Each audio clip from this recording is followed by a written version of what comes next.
folks, Chris Thoreau here, and I've been on a bit of a hiatus from doing videos with other projects and stuff behind the scenes going on, but I have today a situation that just has so much great material embedded in it that I wanted to do something this morning before my day gets started. So this here is the famous sunflower, and as people know at this point, sunflower is notoriously difficult to grow. And one thing I often tell people is you need to treat every lot of seed as if it's actually a new crop that you're trying to grow. And so, as I've talked about before, whenever we do sunflower, we bring in like 10 kilograms of seed, we trial it, make sure it works in our system, and then we make our purchase, or we don't, or we wait for the next lot of seed. And that doesn't sometimes you trial something and it still doesn't perform as well as you want, or you trial something and you buy it because it's the only thing on the market. Right now, the seed market is difficult. A lot of people are buying seed because of the pandemic, and so sometimes there's going to be limited choices. But one question I think is important to ask in your troubleshooting process is it me or is it the seed? And lately I've been asking the question, is this me? Am I forgetting what to do here? No, I'm just doing home production here, but the exact same thing could be happening in your commercial production. So I have two lots of seed here. This is my new lot of seed, or newest lot of seed. It's still about a year old. I've had a bit of success growing it in the past, but nothing spectacular. And this is my third lot in about 2 weeks where I've grown it and not been happy.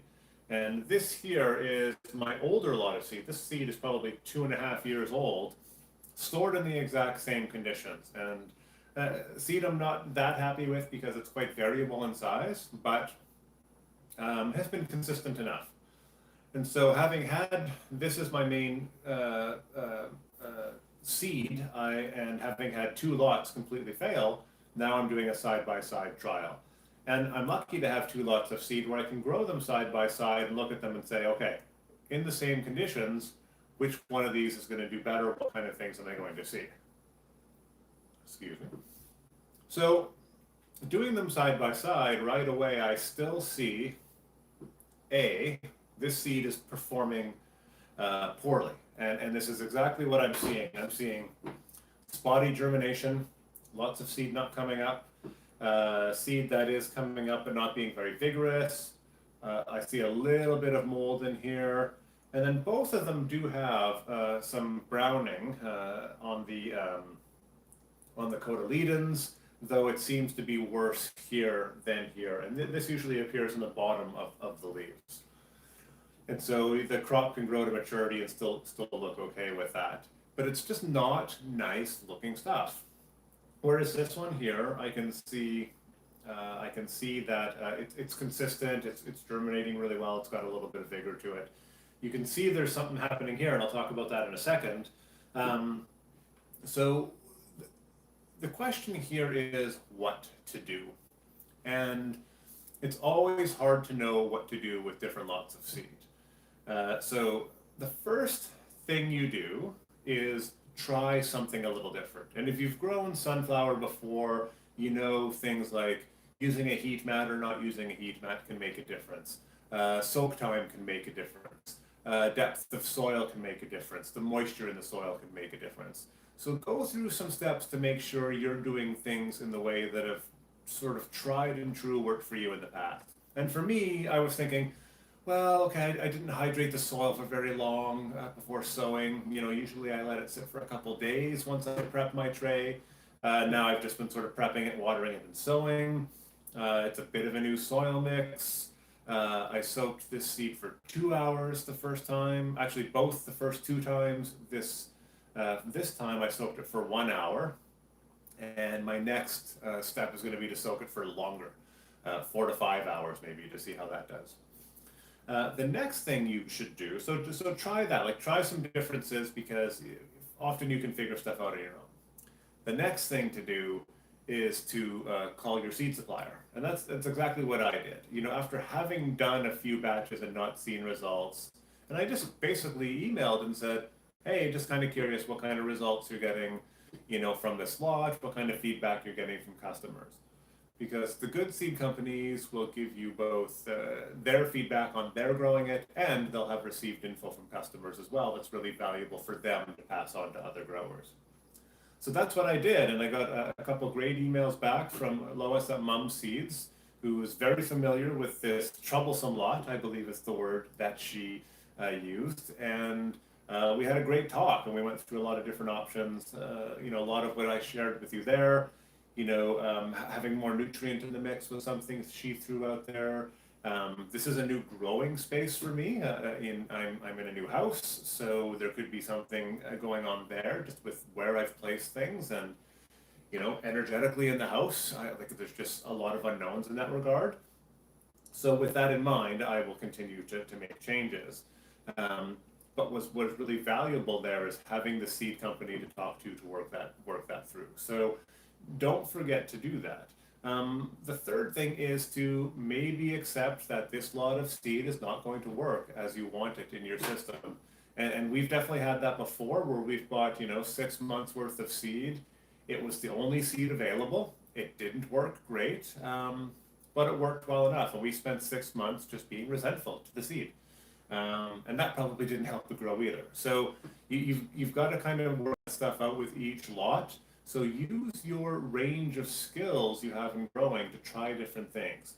Temperature, moisture, seeding density, your soil mix. You know, one thing I often do is add more perlite in the soil to make airflow a little better in there. So lots of things you can try.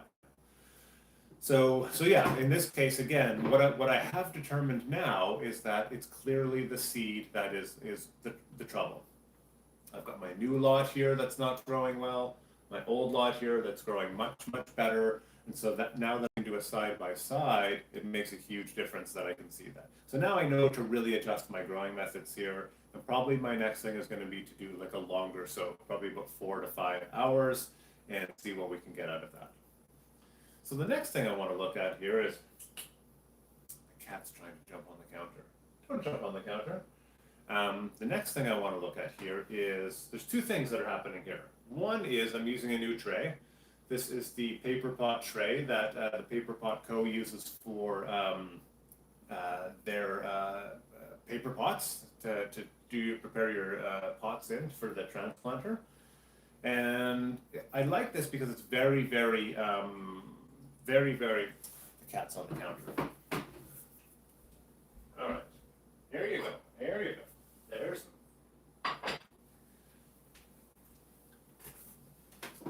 can't believe you did that right in front of me. Okay, so as I mentioned, these are from Paper Pot, and what I'm looking at here, and I do lots of work with Paper Pot with our Microgreens work, and this is a really unique tray for two reasons, a few reasons actually. Number one is the quality of construction. It's a tank. Like there's no way I'm going to damage this tray. And I've talked about this before, the different qualities of tray on the market. I would say that there's like a low, medium, and high quality tray on the market, and now I would say this is what I would call a premium tray. So clearly 4 grades of trays out there. So I'm going to do more trials with this to see how it works and talk more about that. The second thing about it is it's a little bigger. And so the dimensions are bigger than a 10 by 20 tray. And I like that because I'm getting more yield, or, you know, more crop per unit growing area there, or for shelf space, because it actually extends a bit beyond my shelf space. The challenge with it is that it's a little bit bigger than my heat mat. And I want to come back to this issue here. So people often ask about, should I be using a heat mat with my crops? And I often do use a heat mat with sunflower because I find it gets much better results. And in this case, this is the back of the tray where the heat mat started, and the heat mat came to about here.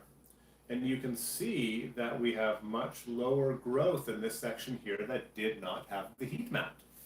So it's a really clear indicator of how having more bottom heat can really accelerate the growth of the sunflower. Now these ones I just do the heat mat during the day and it goes off during the night. I don't want to give them, like, overwhelm them with heat, and I think that really works. And so I'll need to do some repositioning on that, and I can even maybe put a metal tray under here to help better distribute that heat. So I'm going to play with that. The other thing that's really interesting about the paper pot tray is there's a meshwork of holes at the bottom. So the whole tray is basically holes at the bottom. I don't know if I'll be able to see that here. We'll give it a try. We'll see. You can see it a little bit there. And so the advantage there, and what I'm really hoping, there's a couple things I'm going to play with. One is, so when I want to soak this in water to water from below, there's so many places where the water can come up and get in contact with the soil. So that's going to make for much quicker water absorption, I think. It's also going to be much more even. The other trays in the market, they have the little laser slits in there, and they're fairly well spaced. But this is so evenly spaced that you're just going to see very uniform water infiltration all around. Now, how quick the water infiltrates is going to depend to a degree on how much water is already in the soil, but I think it'll still be very effective in that regard. The third thing is I'm considering trying to grow some crops here without any growing medium. Because there's such good porosity in the bottom, it would be really easy to do some bottom watering techniques. So that's going to be a bit in the future because there's multiple other projects going on. But this could be a good tray for a simple home hydroponics setup. So really excited about using this tray. The durability is amazing. And so I'm really excited about that. So I'm going to continue to do some experiments with this new lot of seed. Again, we've identified that a problematic seed versus the past seed that I had that was doing just fine. And hopefully I can find a growing method that works well for this lot of seed. And part of that is so I can enjoy some good yields and make sure that seed gets used to its highest potential.